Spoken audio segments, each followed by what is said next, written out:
Back to the final segment of this section of the show for the morning, and we're talking about the Federal Republic of Nigeria, and this, of course, is part one of that report. And we have with us the ambassador from the state of Nigeria, who has given us some excellent information in reference to the country itself. And now what we'd like to do is to talk about his mission to the United States. And of course, Dr. Adefuye, let's see if we can have you to talk about your mission.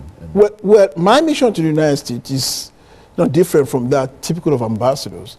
An ambassador to a country is supposed to represent the interests of his own country in his country of accreditation. In my case, United States of America.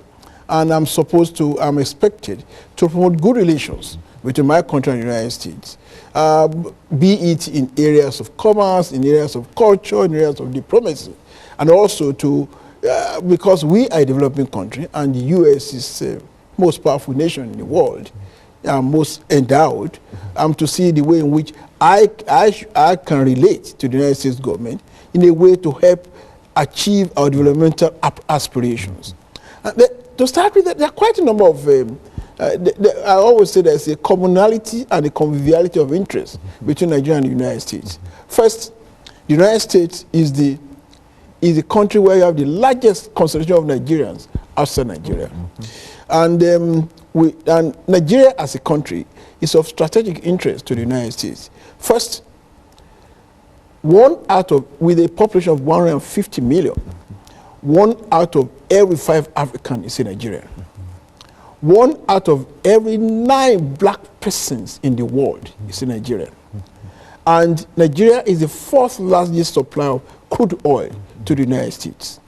In the United States, there are over 1 million of Americanized Nigerians, that is, people who are born in Nigeria and have taken over the American, they've lived here enough, acquired American passport, and are contributing very positively to the economic development of the United States.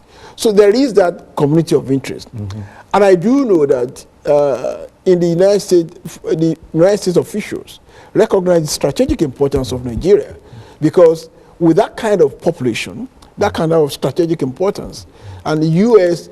being the leading nation in the world, the only superpower, America has taken it upon himself the task of ensuring there's peace and security in the world. If there has to be peace and security in the world, there has to be peace and security. There has to be peace and security in Africa. And if there has to be peace and security in Africa, that peace and security must start from Nigeria. That what the United States government has recognized, and do we also recognize, and that explains the very good nature of relations that do exist between Nigeria and the United States. That was started since when I came, and before I came there were some problems, but now the United States government, with the advent of President Goodluck Jonathan, they know that Nigeria now has purposeful leadership, a leadership that is responsive and responsible, a leadership that is willing and able, a leadership that's prepared to tackle the fundamental problems of the country and create a Nigeria which will be of immense usefulness to the United States. So we enjoyed very good relations, and my job has been to cement that relationship that do exist between Nigeria and the United States.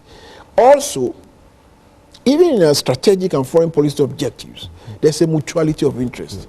Nigeria and the U.S., we want a country, we want a world that is free of nuclear proliferation, a world that is free of terrorism, and a world in which the principles of democracy, human rights, rule of law dominate, and a world in which features more of consultation, cooperation, as distinct from confrontation. And that's why our purpose, and we work towards that. Nigeria, for instance, with the active support of the U.S., we are one of the largest contributors of peacekeeping forces to the United Nations. We have been very much in agreement with the U.S. on major policy issues in recent times. We were with them on the issue of Iran nuclear non-proliferation agreement. We were with them on the issue of Libya, the issue of no-fly zone. So we cooperate at the UN to achieve similar global objectives of a world that is peaceful, secure, and ordered. And so that,